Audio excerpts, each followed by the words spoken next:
আমার কলেজে আমাকে অনেক পেছনে লাগতো, কারণ আমি খুব অল্প বয়সে ভগবানের কৃপায় ভক্তিতে এসেছি। আমি কলেজে যখন পড়তাম আমাকে সবাই হরে কৃষ্ণ বলতো।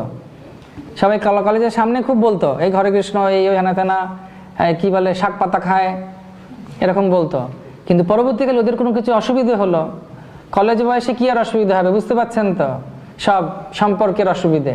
তারা এসে আমার কাছে সলা পরামর্শ হতো, কী করা যায় বলতো, জগৎটা সত্যিই কত দুঃখের। এবং তারা বিশ্বাস ছিল যে আমি ওদেরকে ঠকাবো না, এবং আমি ঠকাইও নি, কারোর কথা বলিও না, তাকে ছোটও করিনি, কেন এটা আমাদের শাস্ত্রে নেই। প্রত্যেক দিন সন্ধ্যাবেলা এরকম হরিকথা হতো বাড়িতে বাড়িতে, টিভি আসার আগে।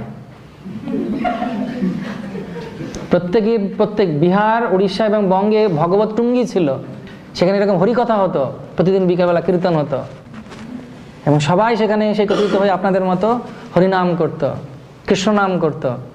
তারপরে বাড়িতে প্রসাদ পেয়ে ঘুমিয়ে পড়তো, ঘুম ভালো হতো, কারণ স্বপ্নে ভগবানের বিভিন্ন লীলা তারা দর্শন করত।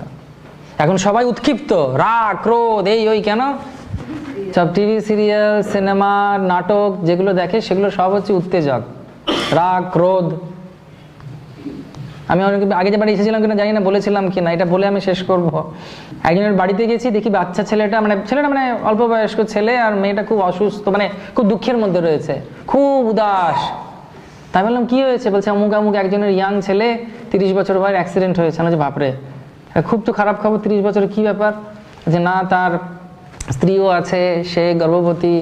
আলাম বাবা, যে তো খুবই, আমারও খুব খারাপ লাগছে শুনে। আলাম তাহলে কোথায় অ্যাক্সিডেন্ট হয়েছে? বলছে এরকম জায়গায়। নামটা একটু অদ্ভুত লাগলো। আলাম যেরকম জায়গায় অ্যাক্সিডেন্ট হয়েছে, তো বডি পাওয়া গেছে? বলছে না, ওটাই তো দেখতে হবে এবার কি হলো।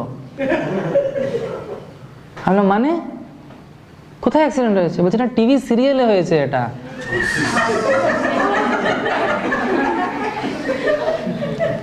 আমাদের নিজেদের এত অসুবিধা রয়েছে, এত অশান্তি রয়েছে, তার উপরে টিভি সিরিয়ালের দুঃখ নিয়ে ওরা কাঁদছে। আলাম তোমরা কি মূর্খ? বলছে না প্রভু, জানেন না কি কষ্ট বলুন তো। আলাম তোমাদের দুঃখ থেকে আমার কষ্ট, মানে তোমাদের অবস্থা থেকে আমার কষ্ট হচ্ছে। চলো বন্ধ করো, ওগুলো দেখার দরকার নেই। তো এটা হচ্ছে মানুষের প্রবৃত্তি এখন। তো সেই জন্য আপনাদের সবাই অনেক ধন্যবাদ, এবং আমি রাধা গোবিন্দ শ্রীমান মহাপ্রভু জগন্নাথ বলদেবের কাছে পশুপতির মাতার সুদর্শন প্রার্থনা করি, যাতে ওনাদের শ্রীচরণ যেন আপনাদের সবার মাথার উপরে থাকে, শিল প্রভুপাদ এবং গুরু গৌরাঙ্গ যাতে আপনাদের উপরে কৃপা করেন, এবং আপনারা যেন খুব আনন্দে ভগবানের চরণের স্মরণ করে নিজেদের জীবন ধন্য করেন।